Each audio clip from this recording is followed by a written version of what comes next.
ശരിയേട്ടാ, ഇപ്പം കുറച്ച് കാലമായിട്ട് കുറച്ച് ദിവസങ്ങളായിട്ട് നമ്മുടെ നാടുകളിൽ പ്രത്യേകിച്ച് കേരളത്തിൽ ഏറെ ചർച്ച ചെയ്യപ്പെട്ടുകൊണ്ടിരിക്കുന്ന ഒരു വിഷയമാണ് ഈ നേഴ്സുമാരുടെ സമരവും കാര്യങ്ങളൊക്കെ. അവരുടെ സാലറി കൂട്ടിത്തരണം എന്നുള്ള ആവശ്യമൊക്കെയായിട്ടുള്ള അതെ. സമരങ്ങളൊക്കെ. അതിൻ്റെ പേരിൽ ഒരുപാട് പ്രശ്നങ്ങൾ ഇപ്പം നമ്മൾ ഈ അടുത്ത ദിവസങ്ങളെ കണ്ടുവരികയാണ്. അപ്പോൾ എന്താണ് നിലവിൽ ഷൈജേട്ടൻ സമരം അതിനിപ്പോൾ ഇപ്പോൾ ഒരു അഭിപ്രായം? പിൻവലിക്കപ്പെട്ട നിലയല്ലേ ഉള്ളത്?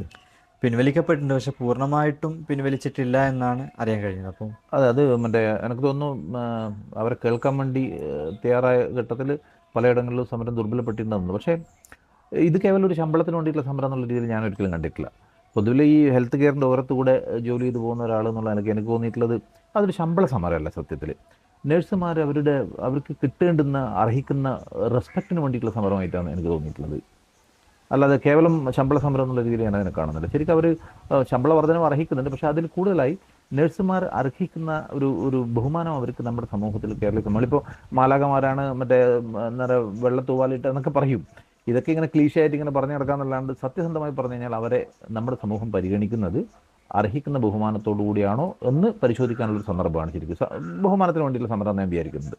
തീർച്ചയായും ഞാൻ ഇപ്പോൾ കഴിഞ്ഞ ദിവസം ഒരു നേഴ്സ് പറയുന്നുണ്ടായിരുന്നു, അവരുടെ ഹോസ്പിറ്റലിൽ അവിടുത്തെ സ്വീപ്പറിന് പോലും ഈ കിട്ടുന്ന നേഴ്സിനേക്കാൾ ശമ്പളം ഉണ്ട് എന്നുള്ളതാണ്. അപ്പോൾ അവിടുത്തെ സ്വീപ്പർ മീൻസ് അവർ പറയുന്നത് വേറെന്ന് പറഞ്ഞാൽ അവർ ഇത്ര കൊല്ലം 4 കൊല്ലം ഡിഗ്രി ചെയ്തു, PG ചെയ്തൊക്കെ അങ്ങനെയൊക്കെ അവരുടേതായ കോഴ്സുകളൊക്കെ പഠിച്ചിട്ടാണ് ഇതിലേക്ക് വരുന്നത്. എന്നിട്ട് പോലും അവർക്ക് വേണ്ട രീതിയിലുള്ള ശമ്പളം കിട്ടുന്നില്ല എന്നാണ് അവർ മെയിനായിട്ട് പറയുന്നത്. അത് വളരെ ന്യായമായിട്ടുള്ളൊരു സംഗതി. ഇപ്പം എൻ്റെ അറിവിലെന്ന് പറഞ്ഞാൽ ഏറെക്കുറെ ഒരു ശരാശരി പറഞ്ഞാൽ 20,000 രൂപയൊക്കെയാണ് ശമ്പളം കൊടുക്കുന്നത്. ഇപ്പോൾ കുറച്ചുകൂടി ജോലി പരിചയമുള്ളതോ അല്ലെങ്കിൽ മറ്റേതെങ്കിലും ആ ആശുപത്രിയിൽ തന്നെ മറ്റേതെങ്കിലും ഡിപ്പാർട്ട്മെൻറ്റ് ജോലി ചെയ്യുന്ന ആൾക്ക് തീർച്ചയായിട്ടും അതിനേക്കാൾ കൂടുതൽ ശമ്പളം ഉണ്ടാവും. ഇപ്പോൾ ഇവരെ സംബന്ധിച്ച് പറയുകയാണെങ്കിൽ ഇപ്പോൾ ഒരു BSc നഴ്സിംഗ് അല്ലെങ്കിൽ GNM തന്നെയാണെങ്കിൽ പഠിച്ചിറങ്ങണമെങ്കിൽ എന്ന് പറഞ്ഞാൽ ലക്ഷക്കണക്കിന് രൂപ ഫീസ് കൊടുത്തിട്ടൊക്കെയാണ് അവർ പഠിക്കുന്നത്. ഇപ്പോൾ നമ്മുടെ ഗവൺമെൻറ് കോളേജുകൾ, നഴ്സിംഗ് കോളേജുകളിൽ അല്ലെങ്കിൽ മെഡിക്കൽ കോളേജുകളൊക്കെ ആയിട്ട് ബന്ധപ്പെട്ടുള്ള സ്ഥാപനങ്ങളിൽ അത്രമാത്രമൊന്നും സീറ്റില്ല. അപ്പോൾ സ്വകാര്യ കോളേജുകളെ ആശ്രയിച്ച് വലിയ തുക നൽകി പഠിച്ചിട്ടാണ് അവർ വരുന്നത്. ഇപ്പോൾ നഴ്സസിൻ്റെ എല്ലാം കാര്യം പ്രധാനമായും പറഞ്ഞു കഴിഞ്ഞാൽ താരതമ്യേന സാമ്പത്തികമായി ദുർബലമായി നിൽക്കുന്ന കുടുംബ പശ്ചാത്തലങ്ങളിൽ നിന്ന് വന്ന് അവർ കിടപ്പാടോ അല്ലെങ്കിൽ കയ്യിലുള്ള കാര്യങ്ങളൊക്കെ പണയപ്പെടുത്തിയൊക്കെ പഠിച്ചിട്ടാണ് വരുന്നത്. അപ്പം അവർക്ക് ജോലി ചെയ്ത് 10-20 വർഷം ജോലി ചെയ്താൽ പോലും വിദ്യാഭ്യാസ ആവശ്യങ്ങൾക്ക് വേണ്ടിയിട്ടുള്ള ലോണ് പൂർത്തിയാക്കാൻ വേണ്ടി പറ്റുന്നില്ല എന്നുള്ളതാണ് സ്ഥിതി. അപ്പോൾ സാമ്പത്തികമായിട്ടുള്ളൊരു കാര്യമുണ്ട്. അതോടൊപ്പം തന്നെ ഞാൻ നേരത്തെ പറഞ്ഞ ബഹുമാനം അവർ അർഹിക്കുന്നത് കിട്ടുന്നില്ല എന്നുള്ളതിനാണ്. അപ്പോൾ ഈ ശമ്പള സമരവും അവർ റെസ്പെക്റ്റിന് വേണ്ടിയിട്ടുള്ള സമരവും എന്നുള്ള രീതിയിലാണ് ഞാനതിനെ കാണുന്നത്. അല്ല, അപ്പോൾ ഇവർ ഈ ശമ്പള വർധനം ആവശ്യപ്പെടുമ്പോൾ ഹോസ്പിറ്റലിൻ്റെ ഒരു അവസ്ഥയും കൂടി സാഹചര്യങ്ങളും കൂടി നോക്കണം. കാരണം എല്ലാ ഹോസ്പിറ്റലുകൾക്കും ഇതുവരെ കൊടുക്കാൻ കഴിയുമോ? അത് തീർച്ചയായും നമ്മളിതിൽ മനസ്സിലാക്കേണ്ട ഒരു കാര്യമുണ്ട്. ഇപ്പോൾ കേരളത്തിലെ ആരോഗ്യരംഗം എന്ന് പറഞ്ഞാൽ വളരെയധികം വലിയൊരു മാറ്റത്തിന് വിധേയമായിക്കൊണ്ടിരിക്കുന്നു. കാരണം നമ്മളിപ്പം പതിയെ പതിയെ ചെറിയ ചെറിയ ആശുപത്രികൾ പൂട്ടിപ്പോകുന്നൊരു സ്ഥിതിയാണ്. കേരളത്തിലെ എല്ലാ ജില്ലകളിലും എന്താ പറയുക, മൾട്ടി സ്പെഷ്യാലിറ്റി, സൂപ്പർ സ്പെഷ്യാലിറ്റി ഹോസ്പിറ്റലുകളുണ്ട്. അതിലേറ്റവും പ്രധാനപ്പെട്ട കാര്യം എന്ന് പറഞ്ഞാലും വിദേശ രാജ്യങ്ങളിൽ നിന്നുള്ള ഹെൽത്ത് കെയർ ഭീമന്മാർ കേരളത്തിലെ പ്രധാനപ്പെട്ട എല്ലാ ആശുപത്രികളിലും മുതൽ മുടക്കിയിട്ടുണ്ട്. അപ്പോൾ സാമ്പത്തികമായി അവർ ഒരു കഴിവില്ല എന്ന് പറയുന്നതിലൊന്നും അർത്ഥമില്ല. പിന്നെ ലോകോത്തരമായിട്ടുള്ള ആരോഗ്യരംഗം എന്ന് പറയുമ്പോൾ ലോകോത്തരമായിട്ടുള്ളൊരു ഒരു പരിഗണന അവിടുത്തെ നഴ്സുമാർക്കും കിട്ടേണ്ടതല്ലേ. അതിപ്പം രോഗികളിൽ നിന്ന് ഈ കഴിഞ്ഞ വർഷങ്ങളിൽ നമ്മുടെ ചികിത്സാ ചെലവിൻ്റെ വർധനവ് എത്രയാണ്? അപ്പോൾ അങ്ങനെ നോക്കുമ്പോഴെന്ന് പറഞ്ഞാൽ അതിൻ്റെ ആനുപാതികമായിട്ടുള്ള വർധനവ് അവരുടെ ശമ്പളത്തിൽ റിഫ്ലക്റ്റ് ചെയ്തിട്ടില്ല എന്നുള്ളതാണ് അവർ പറയുന്നതെന്ന് എന്നാണ് എനിക്ക് തോന്നിയിട്ടുള്ളത്. കാരണം നമ്മൾ പറയുന്നുണ്ട് വലിയ സൗകര്യങ്ങളുണ്ട്, വലിയ ഹോസ്പിറ്റലുകളാണ്, അതുപോലെ ചികിത്സാ ചെലവും കൂടിയിട്ടുണ്ട്. ഇന്നിപ്പോൾ ഒരു 500 രൂപയില്ലാതെ ഒരു സൂപ്പർ സ്പെഷ്യാലിറ്റി ഡോക്ടറിനെ കൺസൾട്ട് ചെയ്യാൻ വേണ്ടി പറ്റുന്ന സ്ഥിതിയല്ല. ഓക്കെ, പക്ഷേ നേഴ്സസ് പണ്ടേ ഉള്ളൂ. കാരണം അതിനൊരു പ്രധാനപ്പെട്ട കാരണം എന്ന് പറഞ്ഞാൽ ഈ ഡിമാൻഡും സപ്ലൈയും തമ്മിലുള്ളൊരു ഇതാണ്. കാരണം കേരളത്തിൽ വലിയൊരു വിഭാഗം +2 ഒക്കെ കഴിഞ്ഞ് അല്ലെങ്കിൽ ഡിഗ്രി ഒക്കെ കഴിഞ്ഞ് പോയി കഴിഞ്ഞാൽ നേഴ്സിങ്ങിന് ഒരു പ്രൊഫഷനായി തിരഞ്ഞെടുക്കും എന്നുള്ളതാണ്. അപ്പോൾ അങ്ങനെ വരുമ്പോൾ സപ്ലൈ കൂടുതലാണ്.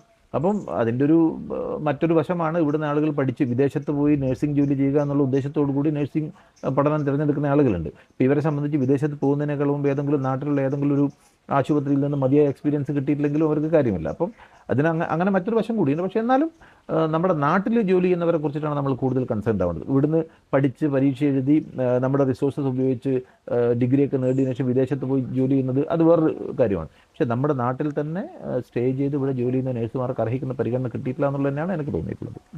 ശരിക്കും ഇവർ ഈ ശമ്പള വർധനവിൻ്റെ ഈ ആവശ്യമായിട്ട് സമരത്തിന് ഇറങ്ങിയപ്പോൾ ശരിക്കും മാനേജ്മെൻറ്റിന് വലിയ ചിലപ്പോൾ അത് പ്രശ്നമായിരിക്കില്ല. പക്ഷേ ഇതിനേക്കാൾ ആ സമരം ബാധിക്കുന്ന ഒരുപാട് ആളുകൾ ഉണ്ടാവില്ലേ? അത് ശരിക്കും ആരെയാണ് ബാധിക്കുക, എങ്ങനെയാണ് ബാധിക്കുക എന്നുള്ളത്? സ്വാഭാവികമായിട്ടും ആശുപത്രികളിലെ സമരം നടക്കുമ്പോൾ അത് ബാധിക്കുക സാധാരണക്കാരെ രോഗികൾ തന്നെയാണ്. അപ്പോൾ അസുഖം ബാധിച്ച് ആശുപത്രികളെ ആശ്രയിക്കുന്ന രോഗികളെയാണ് അത് പ്രധാനമായിട്ടും ബാധിക്കുക എന്ന് വിചാരിച്ച് ഡോക്ടർമാർ സമരം ചെയ്യേണ്ടതില്ല.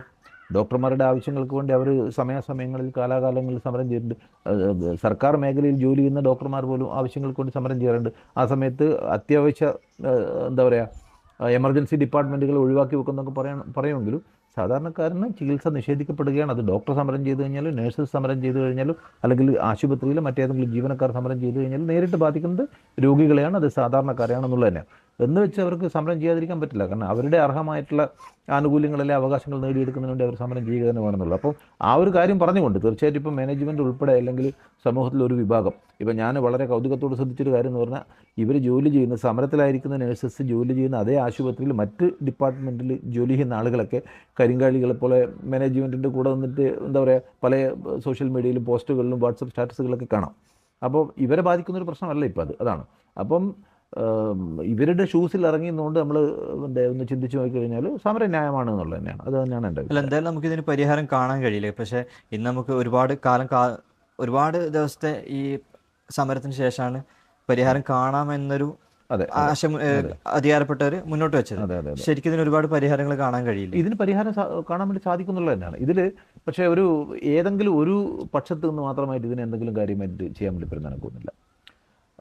നഴ്സസിൻ്റെ ഭാഗത്തുനിന്ന് ഒരു മുൻകൈ ഉണ്ടാവണം, ആശുപത്രി മാനേജ്മെൻറ്റിൻ്റെ ഭാഗത്തുനിന്ന് മുൻകൈ ഉണ്ടാവണം. തീർച്ചയായിട്ടും ഇത് രണ്ടും കോർഡിനേറ്റ് ചെയ്യുന്ന രീതിയിൽ സർക്കാർ സംവിധാനങ്ങളുണ്ടല്ലോ, സർക്കാരിന് മുൻകൈ എടുക്കാൻ വേണ്ടി പറ്റും. അതായത് ഒരു മിനിമം വേജസ് അത് നടപ്പിലാക്കിയിട്ടുണ്ടെന്ന് ഞാൻ മനസ്സിലാക്കുന്നത്.